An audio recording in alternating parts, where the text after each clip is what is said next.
Up to the 30, the 20, 10, 5. Torrey Horton back to the end zone. 48-yard play. Guess who? Body up the middle, making another move to the outside.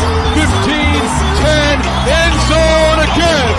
Keeps it. Nice move by Brown. He's got space. He's got 6. 35-yard touchdown for Byron Brown. A record-setting night for the South Florida quarterback. Down so far, a little bit of a high snap. Genty right up the middle. Genty has room. Ashton Genty, give him 6. Second and long. Lagar tries to fit it in. Runnels, it does. Runnels stays up. The show's off his 4-3 wheels. Incredible effort for Runnels. The G5 Hive. All G5, all the time. Welcome to the G5 Hive Live. We are excited to bring you the G5 college football coverage you love each and every week. I am Luke. I am joined by my co-host, Justice. 2 weeks in a row. Some say it's heating up when I got my finger pointing the right way. A week ago, we needed 3 subscribers to get to 500 on YouTube. We asked for your support, and you guys delivered. You guys didn't disappoint. We had 33 more subscribers to the channel this past week. We appreciate all the support we received this last week, all year long, but we're not done growing. So wherever you are, wherever you're watching or listening to us, we would greatly appreciate you heading over to YouTube, hit that subscribe button. The G5 Hive merchandise store is now live. Link in the YouTube video comments, as well as pinned to our X page and on the bottom of the screen. If you're watching us on YouTube, again, please hit that like and subscribe button. If you're watching us on X, please give us a follow, a like, a retweet. Like I said, we are growing, and we want to keep growing and keep giving you guys the things that you want to hear from the G5 each and every week. Again, if you're listening to us in podcast form, please rate and review. Justice, how's it going? Good, man. How are you? It's a Monday night. I'm not at home, so it's things are a little disheveled for me. But that is the dedication the G5 Hive will give you. Justice on the road brings the stuff good enough to get this done. Look at this. No matter where we are, you traveled a little bit. Coming home tomorrow, is that right? I come home Wednesday. Wednesday. Yeah. Got to see some snow. I'm up in Pennsylvania. Got to see some snow last night. It was pretty cool. Being here in Iowa, we had a whole bunch of ice. We had an ice storm Saturday, just caked vehicles, everything. So, ice a big thing here in the Midwest. Before I left to go out of town, though, I had a pretty cool experience on Saturday evening. I got to help our friends, the Monarchists, who cover ODU athletics. I got to help them do some stuff with some football recruits on Saturday night, and that was pretty cool. So got to meet some freshmen that are committed that will be there in January. I got to talk with some transfer portal guys that have not yet committed, and some junior college guys as well that have yet to commit. But yeah, it was a great time. I got to talk with head coach Ricky Ronnie for about 30 seconds. That was cool. But yeah, good stuff. All right. Well, let's get into our G5 Hive Players of the Week. I guess I'll just call them our bowl week, but they're also the commander-in-chief. So there's like one kind of regular season. It's a postseason type game. Doesn't go towards the regular season. I don't know what to call it, but we're just going to call it the bowls. So my offensive player of the week is South Alabama wide receiver Jeremiah Webb. Webb broke the IS-4S Salute to Veterans Bowl receiving yards record with his performance on Saturday night. Webb had 6 receptions for 182 yards and 2 touchdowns. He added 1 carry for 18 yards. On top of that, Webb's 182 yards accounted for 67.2% of the Jags' receiving yards on Saturday. His 2 receiving touchdowns were the only touchdowns through the air for the Jags. Webb was like 7-11 on Saturday. He was always open. Congratulations to Jeremiah and the Jaguars on the bowl win Saturday night. So for my offensive player of the week, quarterback Blake Horvath for Navy. He threw for 107 yards and 2 touchdowns through the air while adding 204 yards and 2 touchdowns on the ground. Blake led the midshipmen to the end of victory over the Army Black Knights, and they captured the 2024 Commanders Cup. Congratulations, Blake. For my defensive player of the week, defensive tackle, nose guard Landon Robinson, also of Navy.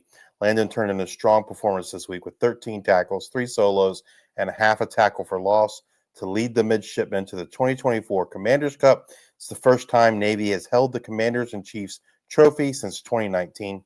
Congrats to Landon and his on the great performance, and to all his midshipmen teammates on their victory. My defensive player of the week, South Alabama safety Jaden Boyson. Jaden had 9 tackles on the night. 4 were solos. He had a critical tackle on a run up the middle for Western Michigan. The ball carrier kind of got lost in the pile, and he kind of shot out, but Boyson was there to make a big tackle. Without it, the Broncos probably would have had a nice long touchdown run, or at least a very big play on their hands. Boyson has been very dependable for the Jags this year, and Saturday night was no different. Congratulations to Jaden, and again, to the South Alabama Jaguars on the bowl win. All right, let's get right into it. What does the Swarm need to know? So, don't have a ton of news and notes this week. It's mostly coaching stuff. We do have some award stuff there at the end. Once again, we'll talk about transfer portal news later on. Once we know everyone's in the portal and get some more destinations for some of these guys. But kind of staying with the Army Navy theme, CBS Sports announced that it will be the TV partner for the Army Navy game through 2038. Army, Navy, and CBS all recently agreed to a 10-year extension to that deal. On to some coaching news. Nevada offensive coordinator Matt Lubick has been hired by Kansas. Tulsa has retained interim head coach and wide receiver coach Ryan Switzer. He will serve as wide receiver coach, or continue to serve as wide receiver coach for Tulsa. UNLV has hired their next head coach, and Dan Mullen. He's former Mississippi State and Florida head coach, most recently an ESPN analyst. Interesting, good hire. I think the interesting thing for me was what's going to happen with Brendan Marion. As far as I know, he's still the OC there. Haven't heard anything different. Haven't heard that he's leaving, but I guess that's kind of one thing to kind of monitor with UNLV to see if he maintains at least OC, or maybe he joins another staff. But that's one thing to kind of pay attention to or stay tuned to for UNLV. Tony Franklin is named the new offensive coordinator for Louisiana Tech. He was offensive coordinator at Louisiana Tech previously in years past under head coach Sonny Dykes. He led Louisiana Tech to one of their most prolific offensive seasons in that previous stint there with the Bulldogs. So hopefully he can rekindle some of that magic this coming season. UAB hires Air Force defensive coordinator Steve Russ to serve as their defensive coordinator. Jacksonville State head coach Rich Rodriguez leaves Jacksonville State, returns to West Virginia. He was the West Virginia head coach. I don't know, when was it? The 90s, I guess, back when they had Pat White, Steve Slayton, Noel Devine. I would say that was probably right around 2007-ish. Like, okay. I don't know, or like mid-2000s, because they were pretty electric, that duo. I feel like it was probably right around 2007. It was right before he went to Michigan. So he returns to West Virginia, and in his absence, offensive coordinator Rod Smith will serve as the interim head coach for the Gamecocks in their bowl game. Southern Miss hires Blake Anderson as their new offensive coordinator. Blake Anderson was the former Arkansas State head coach and Utah State head coach who was let go, I don't know, maybe 3 weeks before this season, something like that at Utah State. So he's familiar with the Sun Belt. His offenses have been pretty electric, very pass heavy offenses, and so I expect to kind of see the same there at Southern Miss. San Diego State promotes Rob Orich as its defensive coordinator. He was formerly the edges coach for the Aztecs, and he coached Trey White this year to an impressive season. I think he ended up with 15 or 16 sacks on the year, so he earns that promotion. New Mexico has hired their next head coach. It's Jason Eck. He was the Idaho head coach. He had a successful run there at Idaho. Idaho is not necessarily an easy place to win. They were in the FCS playoffs. They just lost, I think it was either Thursday night or Friday night. And I think like this news of him getting hired dropped I don't know, within 10 minutes of the kickoff of that game. New Mexico gets their next guy, and like I said, he was successful at Idaho. Hopefully, he can continue that success at New Mexico.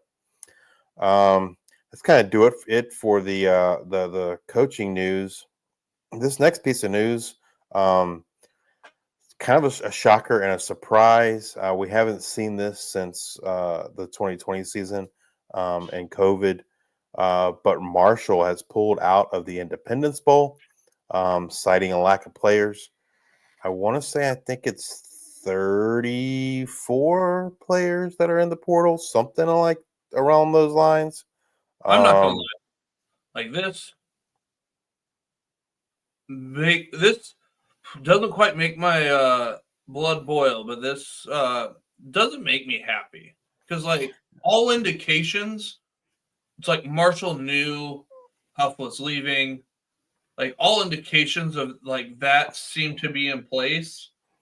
I don't know why you would accept the invitation unless you absolutely had no idea the whole team was going to go into the transfer portal.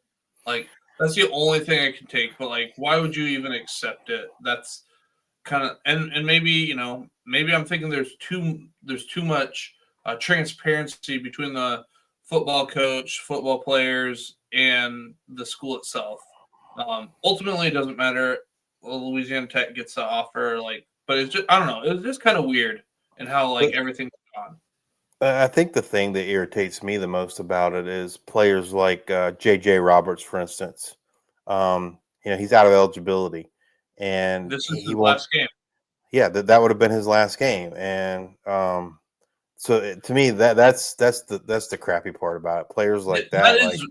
So being a former college athlete myself, you kind of know when is your last game type thing. Because you're probably not getting a call to go pros or whatnot. It's this one, hey, we got a bowl game. We got another game after this. Just came off a championship. We got another one. And then you don't. So, it's almost like you just got something ripped from you. And it's not somebody else took it from you. Your own team took it from you. That's yes. That's the shitty part. Yeah, absolutely. Absolutely. I mean, that's the kind of guy. I mean, that's the guys I feel for because that they gave their all to Marshall, had one last game, and their teammates kind of took it away from them. And people are all up in arms and saying the NCAA should do something, and I'm going to tell you I don't see that happening. The NCAA is not going to do anything. Number one, what can they do? They can't delay the portal because these kids, the coaches want these kids there they want them there for spring ball, right? And so, they need to be enrolled and be there in January. I mean, it's pretty much you have to get rid of bowl games that are early because and they're not, or make them earlier, right? Make them all earlier. Yeah. And they're not, but they're not going to get rid of the bowl games. The bowl games are money. No matter which way you shake it, they're money. Does the product on the field suffer? Absolutely, it does. But at the end of the day, that doesn't change the bottom line in terms of the money, and so it's not going to change. I don't see it changing. It's just something that I think teams will have to consider when this situation happens. I mean, you look at Marshall won the bowl game. He was gone the next day. I'm sorry, won the conference championship game. Huff was gone the next day, but the same thing happened at Ohio, and they won the MAC championship. Tim Albin was gone the next day, and the last I checked, not a single Ohio player is in the portal. So, we went from one extreme to the other, but it's just something like it kind of like shows the college football world as it is today, right? And it sucks for those players that don't get to play a last game. I mean, they go out as champions, so that part's awesome, but it just sucks for them. They don't get to play that last game. I'm sure they were looking forward to that. As Luke said, Louisiana Tech is the replacement for Marshall, so they'll face Army in the Independence Bowl. Mountain West adds UC Davis for all sports except for football. The hot rumor, I guess, middle of last week or so, was that it'd be Northern Illinois was the kind of the favorite to join the Mountain West as a football only member. They had some, Board of Regents meetings last week, and nothing, to the best of my knowledge, nothing ever materialized from that. So stay tuned to see who will join the Mountain West. On to some positive news this week. We had all last week where the awards ceremony culminated in the Heisman Award on Saturday night. But some G5 guys got some recognition this past week. Louisiana kicker Kenneth Almendarez wins the Lou Groza Award. So best placed kicker in college football. So congratulations, Kenneth. That's pretty awesome. And Boise State running back Ashton Jeanty, he wins the Maxwell Award, which goes to the most outstanding player. He also won the Doak Walker Award, which goes to the top running back in college football. And he was the runner-up in the Heisman Trophy, which is also a most outstanding player award. It's close. Closest since 2009, I believe, when why am I blanking on the running back for Stanford? I did this last time we talked. Oh gosh, yes. Toby Gerhart. Toby Gerhart got second. Yeah, this was the closest since then. I believe Mark Ingram maybe won it that year in 2009. Disappointed that Ashton didn't win, but I kind of expected it, I guess, to a certain extent, especially after the awards ceremony on, was it Thursday night on ESPN, and kind of seeing how that went. I didn't have a lot of hope that he would win. I certainly hoped he would. He would have gotten my vote, but at the end of the day, he didn't get it. But doesn't take away from the great season that he had. Phenomenal season. He has a chance to break Barry Sanders' record in the first playoff game at the Fiesta Bowl. So yeah, and just a great human being, man. I think in today's current society and world, and it just it's refreshing to hear Ashton and see him talk and listen to the things he says. He was the only player, was it on Friday, that wore like Boise State stuff, represented his school. He had a lot of interviews last week. If you haven't had a chance to check those out, I encourage you to check them out. He was asked why he didn't do the Heisman pose all season long, and he was like, I stopped doing it because it's not about me. It's about my team. It's about us winning. It's about us going to the playoffs. I don't know, he's a very humble person, consummate professional. he to me, like, he's something all athletes should aspire to be like him, right? Just just a great human being. There's not much more I can say about Ashton. And that's going to kind of do it for our news and notes for this week. Great. That is our show tonight. Come back to join us next week as we discuss what happened in the G5 Bowl games, as well as look forward to our next set of G5 Bowl games. And as always, bring you up to date on all the latest news and happenings in the world of G5 college football. If you're watching us on X, please give us a retweet, a like, and a follow. If you're watching us on YouTube, please hit that like and subscribe button. And if you're listening to us on Apple Podcasts or Spotify, please subscribe and leave those 5-star ratings and reviews. Thank you all for your support. And until the next time, we are the G5 Hive.